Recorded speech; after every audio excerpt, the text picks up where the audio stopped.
na naman yung pera ko? Anak, sumama ka sa akin. Pupunta tayo sa mangkukulam.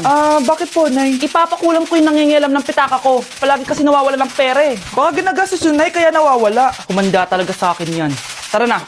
A few moments later. Tao po. Sino yan?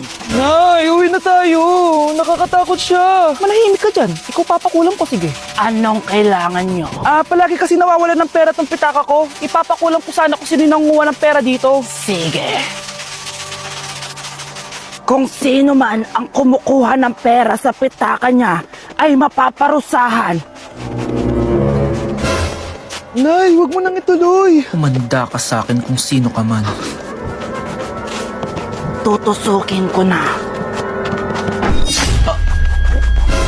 Sakit ng tiyan ko.